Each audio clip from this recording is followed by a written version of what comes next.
If your Lenovo ThinkBook 14 powers on but the display stays black, this guide walks you through practical troubleshooting, Windows repair, recovery tools, and command line fixes to restore the screen and get your laptop booting properly.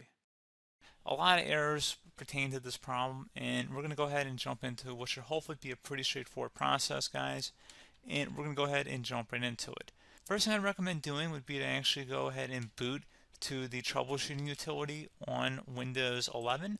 So if you do a hard power off 3 times in a row, Windows should automatically attempt to launch the startup prepared utility. And if it doesn't find anything, it will give you the option to select advanced settings, in which case it will take you to a screen that looks like this. Now, if it does not take you to a screen that looks like this, or you're unable to get to that, you can also download the Windows 10 Media Creation Utility, or Windows 11. They probably will make a creation utility for Windows 11 at some point. And it doesn't really matter, you can actually run the Windows 10 utility on Windows 11 as far as I'm aware. And you should be able to run the troubleshooting utilities built in within it. So you just would go ahead and download it to an ISO file and then burn it to a DVD or USB. It'd have to be about 4 gigabytes or more. It couldn't be a small USB flash drive, and it couldn't be a CD. It'd have to be a DVD. And then you'd boot your computer from it. So depending on the computer manufacturer, you'd have to tap a different key on your keyboard in order to launch that menu, in order to select what boot drive you want to go off of. So it could be anything between the escape key, F2, F8, F12, for example. And those are the function keys on the top of your keyboard. So you may have to just do a little bit of trial and error. Shouldn't take you more than a couple minutes. Googling it would probably be best before you even begin. But anyway, we're ready to go ahead and jump right into it.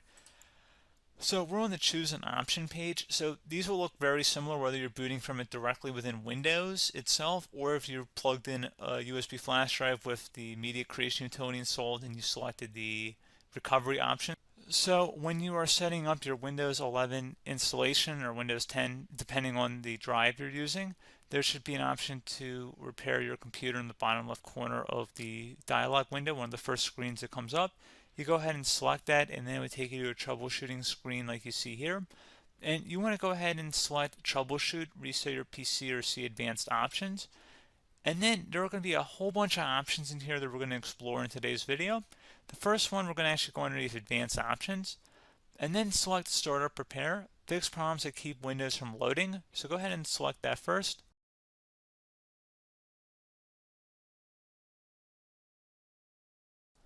Okay, so you can see it could now repair our PC. That was our first option we could try. Something else, if we go back into advanced options here, and then select troubleshoot, we're going to go underneath advanced options again. You can go ahead and actually access safe mode by selecting startup settings. And then if you select the restart button, you have the option on the screen, select safe mode with networking, which will give you a key on the screen. It'll tell you which key to press to enter that. I believe it's the F7 key. It'll do that for you. I'm not going to go over that in today's tutorial because I don't really want to go into safe mode, but you're more than welcome to attempt that by going into here and then selecting restart. Again, it'll launch another screen. It'll say what key do you want to press, and it'll give you like 7 or 8 different options, and you want to select safe mode with networking. There's also an option for a command prompt too, but that's going to be something we're going to cover later in this video, and we don't even have to go through that in order to access it. So that's why I'm not going to really push for that, because unless you know exactly what's causing the problem, you probably don't need to go into safe mode. Unless you're trying to recover files, in which case then you definitely can go into safe mode, but we're trying to actually recover our computer here. So I hope that makes sense. Something else we can also try here as well would be to uninstall updates, remove recently installed quality or feature updates from Windows. So if you go ahead and select that, you can uninstall the latest quality updates, which generally is the more day-to-day updates. Feature updates are the less regularly released ones, like the big ones. I would equate it to service packs in like Windows 7 and Windows Vista and Windows XP. So larger updates that occur once or twice a year at most. And the quality updates are more just a regular update. So probably obviously depend, it'll take longer if you're going to try and uninstall the latest feature update versus quality update. And maybe you don't need to go back that far. So just giving you guys a couple pointers with that. Something else you can also look at here, and we're going to jump into the command prompt in a little bit, but you can select System Restore, which will use a restore point recorded on your PC to restore Windows. And this is something I would highly recommend here, guys. So select Next. Assuming you have a restore point saved on your computer, you go ahead and select the most recently created one, and you'll select next, and then you'll select the drive. You shouldn't actually have to select the drive. You can scan for affected programs, but we're going to keep it all default here, and then we're going to select finish. So once started, system restore cannot be interrupted. Do you want to continue? I think we're going to select yes. I don't think we have anything better to do on our computer right now, so just give it a moment here to initialize. It will take a couple minutes to run, obviously depending on how large your hard drive is and how much is saved on the system restore point. So just give it a couple minutes here.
Okay, so you can see the system has been restored successfully. We're going to go over a couple different methods addition to that if that did not work. So I'm just going to pause the video and we're going to start back on the recovery screen that we started with. Okay, so a couple other things we can try here too. If you go back into troubleshoot, you can select reset your PC, let you choose to keep or remove your personal files and then reinstalls Windows. You can select to keep my files, which will remove apps and settings but keeps your personal files. You can also select remove everything, which will remove all of your personal files, apps, and settings. So this is more of a factory reset, the second option here. First option, it should not delete all of your personal files. However, it will pretty much clear most of your programs. And keep in mind, there's no guarantee that your information, number one, is even still available and easily recoverable on your computer to the point that you actually would be able to recover anything. And the second point is that there's always a chance that it won't actually recover and it will just do a factory reset anyway. So there's no guarantee that actually would keep your files anyway. So I would recommend trying to get a recovery tool and backing that up first before selecting it anyway. But again, those are a couple of different options. And then something else you can try here if you go back to the choose an option. Another option, if you go underneath choose an option and select troubleshoot, advanced options, and now select where it says command prompt. Okay, so the first thing we should do is type our main hard drive here. In most cases, it should be the C drive. So you just do a C colon and then hit enter on your keyboard. So once you're underneath the C drive, we're going to type in dir and then hit enter on your keyboard. It should have program files, users, and Windows all in there. That's how you know you're in the right directory.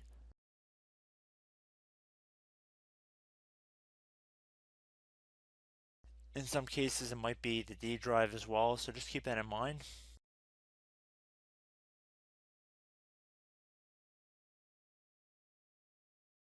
Next thing we're going to do is type in cd space / Windows / system 32 / config, and then you're going to hit enter on your keyboard.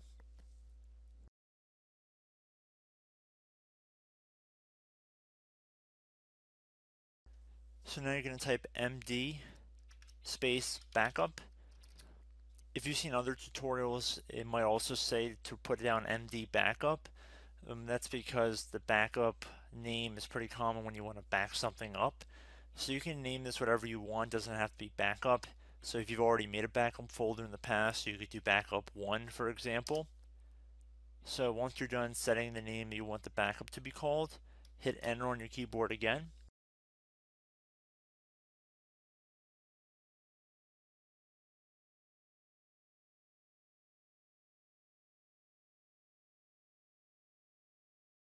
At this point you want to type copy, C-O-P-Y, space, Then you want to do the star symbol above the 8 key, then do a period or a dot, whatever you want to call it, then another star sign, and then another space, and then type backup, and then hit enter on your keyboard.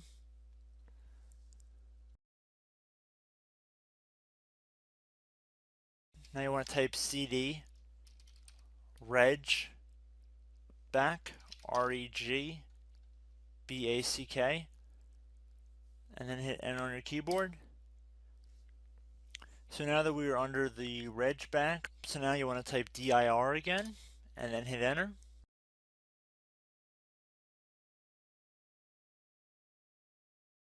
So now at this point we're going to type copy again. So copy, space, star sign, dot, another star sign, space, and then 2 dots. So we're going to type copy, space, star sign, dot, sign,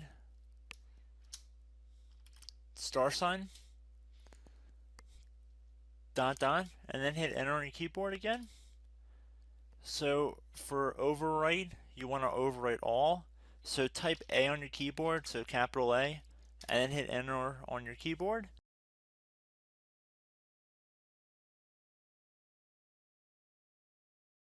So at this point you should be good to go. You can close out of the command prompt window, and if you accidentally continue to Windows 10 you should be all set. So I hope one of these 3 or 4 different methods we went through in this tutorial helped you guys out. Again, I'm not sure if you guys heard me earlier, but try to go back into your safe mode if possible and uninstall any programs you know might be conflicting with the Windows startup if you can get into safe mode. So just keep that in mind. Something very simple like that could be blocking up everything. So again, I hope this tutorial helped you guys out, and I will catch you in the next tutorial. Goodbye.